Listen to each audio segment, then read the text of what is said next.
The Secret Lives of Water Drops by Jim Skiba. Episode 1, Lily and Her Adventures in Costa Rica.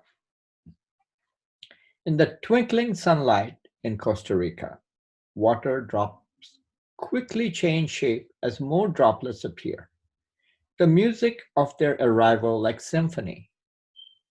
Dozens of droplets arrive simultaneously on the same large papaya leaf, almost as if they have appointments. Or perhaps they're waiting for the morning train to some distant land. Of course, here in Costa Rica, the trains are very limited and could certainly not travel to several different countries as one might when taking fabulous trains of Europe. Nonetheless, each droplet has many stories to share about its own strange and extraordinary journey before arriving on this particular leaf on an exotic fruit tree in the middle of jungle. For example, Jaguar tells that he had dropped off the wing of a passing toucan yesterday in the late afternoon. He brags that he had barely cleared the hillside on a wild ride as they followed another toucan before being shaken off here. Marigold describes being swept up into in the dizzying height of a rain cloud out in the Pacific Ocean for 3 whole days. She dramatizes her landing on the very branch in the middle of the last night's storm and hanging on for dear life as the wind shook the leaf, hoping to avoid the long fall onto the jungle floor. Marigold begins to tell stories about several of her many friends and shares that she is concerned about her friend Iris, who is missing after the lightning storm. Sadly, she doesn't expect to see Iris again. She continues talking at length about her many adventures on various islands across the Pacific during the past 4 years. As she goes on and on, some of the other droplets on the leaf starts to shy away and start their own conversations. But a few trapped in the corner of the stem and become the unlucky recipient of the marigold's lengthy banter. On another edge of the leaf, there is a tiny droplet who has been crying softly.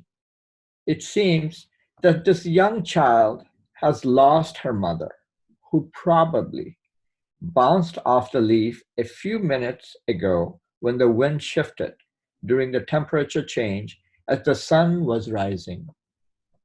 The droplet is surprised by the colors of a strange creature sitting on the other part of the leaf.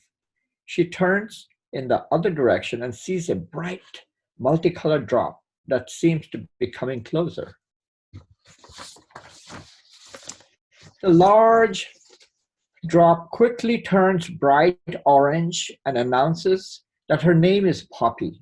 Immediately, the small white droplets feel comforted by the young teenage water drop named Poppy. Poppy explains that the creature is a beautiful morpho butterfly and will be bright blue when it awakens. She tells the child that Costa Rica is a magical place with colorful water drops, fragrant flowers, and fantastic animals. Poppy continues with a funny story about the baby birds playing in a nest when accidentally eat a small twig instead of a worm. Even though the child droplet still misses her mother, she starts to giggle at this story and soon begins to sparkle and grow a little larger. That is what happens to water droplets when they find a new friend. Poppy is named after the California poppy. She is bright and colorful and came to be in the field of Sonoma County near a dairy farm. She assures the child that they will find her mother somewhere near the tree. Poppy decides they should play a game to help the child forget the worries about her mother. She finds an oily substance on the tree next to them. Then she puts some on her feet and helps the child do the same. And together they slide all over the leaf. They zoom over the head of several droplets, who yell after them to be more careful. They pick up speed as they descend onto the side of the leaf near the lowest portion and land with a big thump. They've tumbled onto a pile and have managed to accidentally knock a crotchety old man water drop off his bench, where he was resting peacefully watching the sunrises. Oops, creaks Poppy. Eeks, squeals the child. But it's too late. There he is, played onto the leaf, face down. Poppy helps him back onto the bench, and he complains that they have broken his cane in the crash landing. Needless to say, he demands an apology. A quivering Poppy says, I'm so sorry. I hope that you're okay. But that's not enough for him. How can you be so careless? He grumbles. The small child points out that there is only a tiny scratch and that the cane is perfectly fine. Poppy even offers to repaint the cane.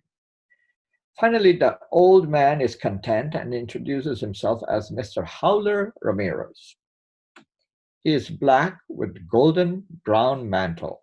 He says that he is named after the noisy monkey who lives in a tree nearby and always yells and complains.